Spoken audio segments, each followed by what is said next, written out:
من قام رمضان ایمانا و احتسابا غفر له ما تقدم من ذنبه. کسی که شب زنده داری میکنه، به نماز قیام میایسته، به نماز تهجد میایسته در رمضان با ایمان، الله سبحانه و تعالی همه گناهان گذشته او را میبخشد. زیاد میشه در رمضان قیام و تهجد و تراویح و نماز خواندن و اینها. چه زیباست که اینا بعد از رمضان هم ادامه پیدا بکنه. چه بدند قومی که خدا را فقط در رمضان میشناسن. چه زشتند اون انسانهایی که فقط در رمضان مسلمانند، در رمضان مؤمنند. رمضان تنها ماه خدا نیست. ان عدة الشهور عند الله 12 شهر.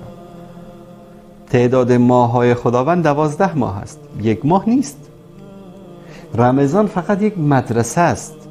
رمضان یک کوره است که شما میای در رمضان آدم میشی، انسان میشی، مؤمن میشی، مسلمان میشی. از آن طرف میری بیرون و طول سال آنچه که در این کوره رمضان بر تو اثر گذاشته رو در زندگی عملیت پیاده میکنی.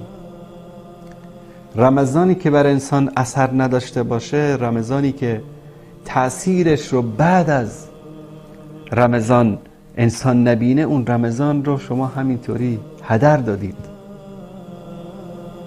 خسر الدنیا و الاخره. انسانی که بعد از رمضان زندگیش تغییر نمیکنه، ایمانش تغییر نمیکنه، تقواش، پرهیزگاریش، اخلاقش تغییر نمیکنه، این انسان بهره ای از رمضان نبرده. یک ماه رمضان تهجد میخوانی، در مقابل الله سبحانه و تعالی نیمه های شب نماز تراویح میخوانی، اما بعد از رمضان تا رمضان آینده هیچ. هر چقدر سختی و مشکلات در زندگیت ایجاد میشه، به سوی خدا نمیری. باور کنید هر چقدر مشکل داشته باشید، هر چقدر سختی داشته باشید، هر چقدر در زندگی مصائب و مشکلات داشته باشید، در نیمه های شب، در اون موقعی که ذات اقدس الهی طبق حدیث صحیح به آسمان دنیا میاد، داد میزنه که آیا کسی دعایی داره که من استجابت بکنم؟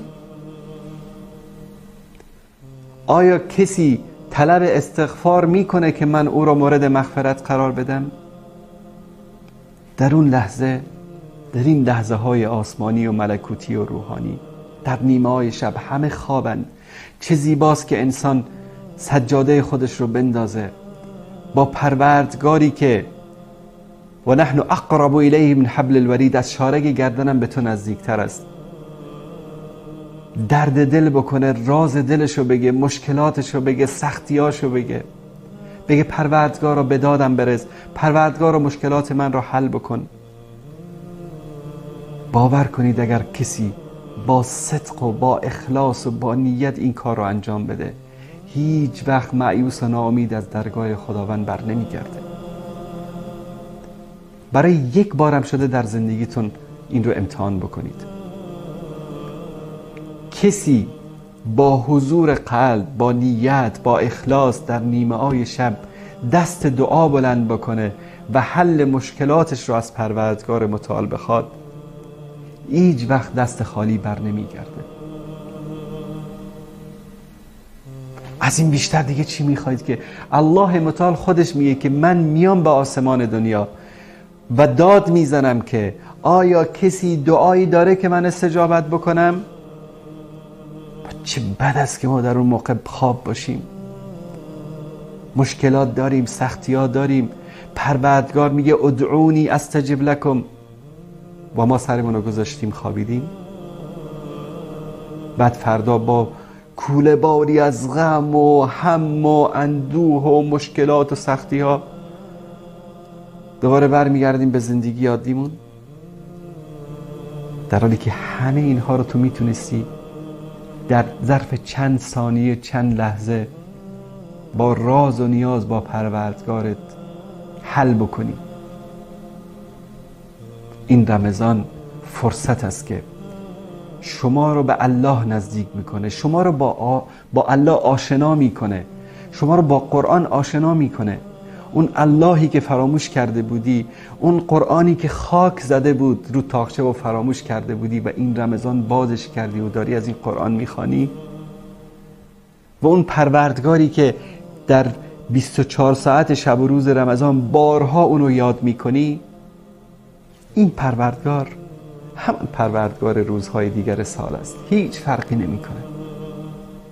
هر موقعی که بخواهی میگه ادعونی استجب لکم، مرا بخوانید تا شما را اجابت بکنم، از من بخواهید تا به شما بدهم. این کتابی رو که در رمضان میخوانی، این همان قانون زندگی است که از 1443 سال قبل تا امروز قانون زندگی مسلمان ها و مؤمنین بوده است، چه در رمضان چه در غیر رمضان. هیچ تغییر و تبدیلی هم در این کتاب نیست. ذالک الکتاب لا ریب فیه، هیچ شکی هم در این کتاب نیست. پس چه زیباست که این قرآن رو در طول زندگیمان، در طول روزهای سال به عنوان منشور زندگی پیادش بکنیم، به عنوان دستور زندگی بهش عمل بکنیم. امیدوارم که الله سبحانه و تعالی در این ماه مبارک از سر تقصیرات ما، از گناهان ما بگذرد و به ما توفیق پیروی از قرآن کریم و سنت رسول الله صلی الله علیه و آله و سلم و اینکه الهی زندگی بکنیم، قرآنی زندگی بکنیم، محمدی زندگی بکنیم، این توفیق رو نصیب ما بگرداند.